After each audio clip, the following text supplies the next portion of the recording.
रहमान रहीम।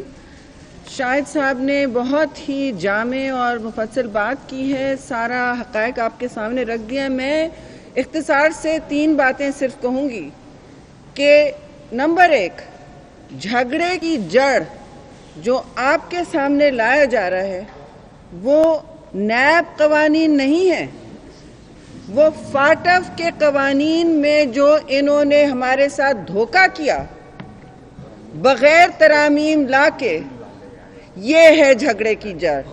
National assembly में जब कल ये कवानीन रखे गए तो हमने देखा कि जो नोटिफाइड स्पेशल कमेटी थी उसकी FATF में तरामीम जो हम सब ने की थी बशमूल शाहिद और खाकान अब्बासी के, शाहिद साहब और ख्वाजा आसिफ के और दूसरे हमारे दीगर 24 लोगों की कमेटी थी, उसने जो अमेंडमेंट्स किए थे, नोटिफाइड कमेटी ने जो अमेंडमेंट्स किए थे पाकिस्तान की तहफ़्फ़ुज़ करने, पाकिस्तान शहरियों के बुनियादी हुकूक की तहफ़्फ़ुज़ करने, जो फाटफ नहीं आपसे मांग रहा था, वो उन 2 बिल्स में, उन 2 कवानीन में नहीं थी।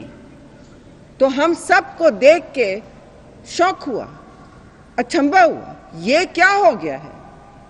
ये इन्होंने खुद कहा कि ये ज़रूरी हैं। आप लोग सही कह रहे हैं, क्योंकि हमने FATF की रिक्वायरमेंट्स खूब देखी हैं और उनमें ना इकोनॉमिक टेररिज्म था, ना किसी को 90 दिन मिसिंग पर्सन को बनाने का मंसूबा था।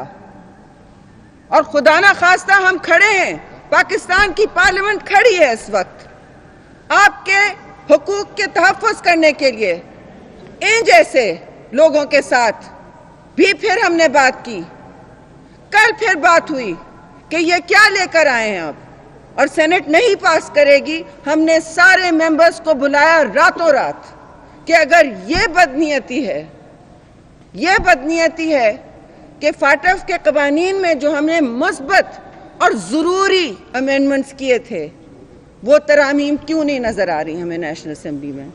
हमने मेंबर्स को बुलाया, फिर उन्होंने हमसे बात की कि ये तो अक्सरियत है, और अक्सरियत का क्या मतलब है। और हमने कहा कि हम अक्सरियत का गलत इस्तेमाल नहीं कर रहे।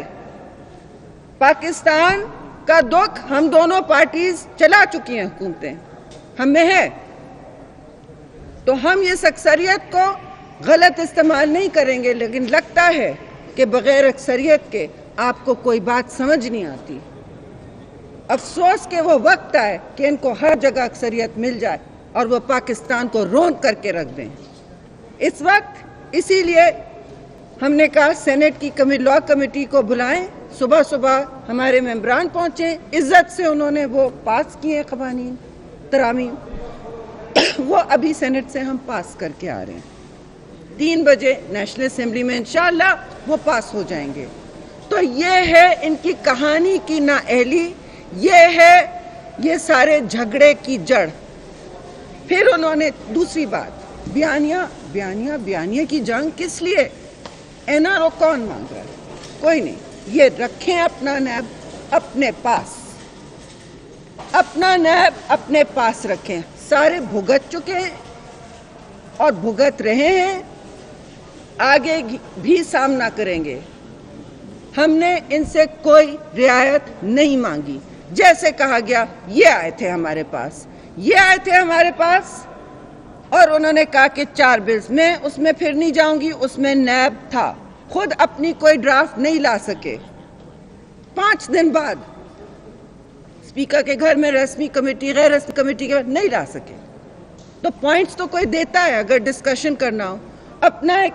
अपनी NRO का ऑर्डिनेंस ले आए, फिर वही अपनी NRO का ऑर्डिनेंस वापस ले आए जो वो चाहते हैं, और हमें वो पेश कर दिया। हमने कहा हमें इसकी ज़रूरत नहीं है, हम मेहरबानी करें हमें माफ़ करें। हमने तरामीम कर दी हैं, स्पेशल कमेटी में कर दी हैं, हमने अपना फ़र्ज़ पूरा कर लिया है पाकिस्तान की आवाम के साथ, और आप मेहरबानी करके वो कर लें, हम उनको देख लेंगे।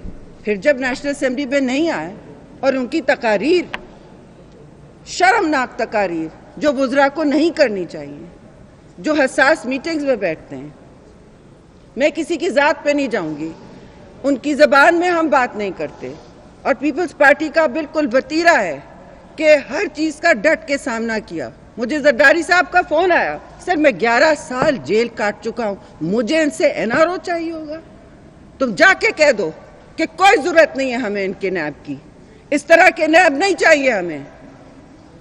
واضح کر دیا ہم نے. اور آخری بات میں یہ کہوں گی کہ انہوں نے پارلیمان کو اتنا غلط استعمال کیا ہے کہ انہوں نے پاکستان کا تحفظ نہیں کیا.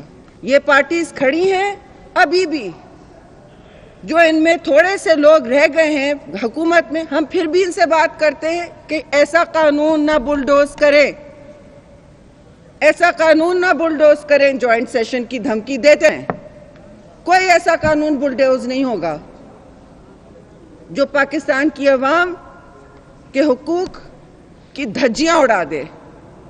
ہم نے ان سے واضح طور پر کہہ دیا ہے پارلیمان کا غلط استعمال نہ کریں. ویسے تو حقارت سے ٹریٹ کرتے ہیں پارلیمان کو، کچھ نہیں سمجھتے، اور پھر یہ استعمال ہے. ایسی پرواہ نہیں کہ جو بھی ادارے نے ایسے فاٹف نے نہیں کہا. اور میں آخری بات یہ کہوں گی کہ FATF کی گرے لسٹ میں پاکستان پہلے تھا. آپ لوگوں کو یاد ہے؟ ہماری حکومت میں تھا.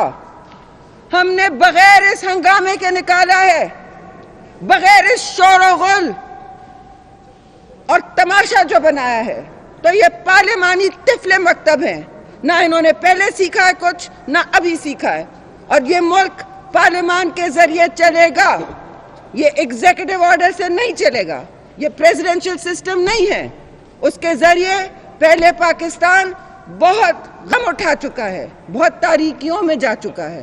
اب پھر تاریکی میں لے جانا چاہتے ہیں، ڈھکیل رہے پاکستان کو ایک عجیب و غریب تاریک مستقبل میں. میں باقی چیزیں نہیں کہوں گی کہ کیا حالات 2 سال میں انہوں نے کر دیے ہیں، لیکن ایک چیز انہوں نے ایک اور مارکا کیا ہے. تباہی سرکار نے پارلیمان کو غلط استعمال کرنے کی کوشش کی ہے، اور ہم ہیں جو کھڑے ہیں دیوار کی طرح. اللہ نہ کرے کہ پاکستان کو ایسا دن دکھائے کہ ان کے پاس کمپلیٹ کنٹرول ہو جائے. بہت بہت شکریہ. آئیے شاہد ابھی JUS. شکریہ.